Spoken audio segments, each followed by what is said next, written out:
Okay Anil, ಈಗ ಈ ಪರಿಸ್ಥಿತಿ ಕಂಟ್ರೋಲಿಗೆ ಸಿಕ್ಕಿದೆಯಾ ಅಥವಾ ಇನ್ನೂ ಸಹ ಬೂದಿ ಮುಚ್ಚಿದ ಕೆಂಡದ ಪರಿಸ್ಥಿತಿಯೇ ಇದೆಯಾ? ಇವತ್ತು ಯಾವುದಾದ್ರೂ ಪ್ರತಿಭಟನೆ ನಡೆಯುವಂತ ಚಾನ್ಸಸ್ ಕಾಣಿಸ್ತಾ ಇದೆಯಾ?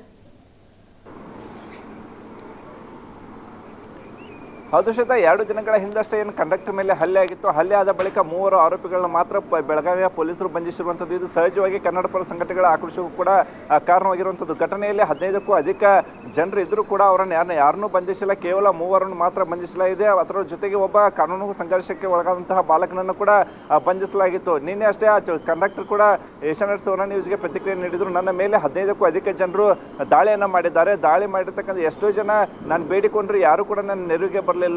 ಆದರೆ ಕೇವಲ 3 ಮಾತ್ರ ಬಂಧಿಸಲಾಗಿದೆ. ಅದರ ಜೊತೆಗೆ ನನ್ನ ವಿರುದ್ಧವೇ ಸುಳ್ಳು ಕೇಸನ್ನು ಹಾಕಿ ಪ್ರಕರಣ ದಿಕ್ಕನ್ನು ಬದಲಿಸುವ ಕೆಲಸವನ್ನು ಪೊಲೀಸರು ಮಾಡ್ತಿದ್ದಾರೆ ಅಂತೇಳಿ ಆಕ್ರೋಶನ ವ್ಯಕ್ತಪಡಿಸಿದ್ರು. ಹೀಗಾಗಿ ನಿನ್ನೆಯಿಂದ ಕೂಡ ಕರ್ನಾಟಕ ರಕ್ಷಣಾ ವೇದಿಕೆ ನಾರಾಯಣ ಬಣದ ಕಾರ್ಯಕರ್ತರಾಗಿರ್ಬೋದು, ಶಿವರಾಮ್ ಗಣದ ಕಾರ್ಯಕರ್ತರಾಗಿರ್ಬೋದು, ಪ್ರವೀಣ್ ಶೆಟ್ಟಿ ಬಣದ ಕಾರ್ಯಕರ್ತರು ಕೂಡ ಪ್ರತಿಭಟನೆ ನಡೆಸಿದ್ರು. ಹೀಗಾಗಿ ಇವತ್ತು ಕೂಡ ಪೋಕ್ಸೋ ಕೇಸನ್ನು ಹಿಂಪಡಿಬೇಕು ಅಂತೇಳಿ ಕೂಡ ಒಂದು ಕಡೆ ಯಾರು ಕರ್ವೆ ಕಾರ್ಯಕರ್ತರು ಪ್ರತಿಭಟನೆ ಮಾಡ್ತಾ ಇದ್ರೆ, ಸಾರಿಗೆ ಇಲಾಖೆ ಸಿಬ್ಬಂದಿ ಕೂಡ ಇವತ್ತು ಪ್ರತಿಭಟನೆ ಮಾಡುವ ಸಾಧ್ಯತೆ ಇರುವಂಥದ್ದು. ಹೀಗಾಗಿ ಈಗಾಗಲೇ ಬೆಳಗಾವಿಯಲ್ಲಿ ಕೂಡ ಹೆಚ್ಚಿನ ಭದ್ರತೆಯನ್ನು ಕೂಡ ನಿಯೋಜನೆ ಮಾಡಲಾಗಿದೆ. ಸೂಕ್ಷ್ಮ ಪ್ರದೇಶಗಳಲ್ಲಿ ಕೂಡ ಪೊಲೀಸರನ್ನು ಕೂಡ ನಿಯೋಜನೆ ಮಾಡಲಾಗಿದೆ. ಯಾಕಂತಂದರೆ ಸಾಕಷ್ಟು ಗಡಿ ವಿವಾದ ಕಳೆದ 5-6 ತಿಂಗಳಿಂದ ಇರಲಿಲ್ಲ. ಯಾವುದೇ ಭಾಷೆ ವಿವಾದ ಆಗಿರ್ಬೋದು, ಗಡಿ ವಿವಾದ ಆಗಿರ್ಬೋದು. ಆದರೆ ಕೆಲ ಮರಾಠಿ ಪುಂಡರು ಏನು ಕಂಡಕ್ಟರ್ ಮೇಲೆ ಮರಾಠಿನೇ ಮಾತಾಡಬೇಕು ಅಂತೇಳಿ ಪಟ್ಟಣ ಹಿಡಿದು ಈ ಒಂದು ಹಲ್ಲೆಯನ್ನು ಮಾಡಿರುವಂಥದ್ದು. ಹೀಗಾಗಿ ಉಭಯ ರಾಜ್ಯಗಳಲ್ಲಿ ದ್ವೇಷಮಯ ವಾತಾವರಣ ಇರುವಂಥದ್ದು.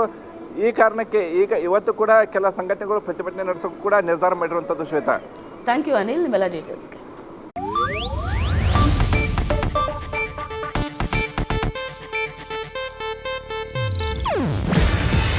ಇದು ಏಷ್ಯಾನೆಟ್ ನ್ಯೂಸ್ ನೆಟ್ವರ್ಕ್ ಪ್ರಸ್ತುತಿ. ನೀವು ನೋಡ್ತಿದ್ದೀರಾ ಏಷ್ಯಾನೆಟ್ ಸುವರ್ಣ ನ್ಯೂಸ್.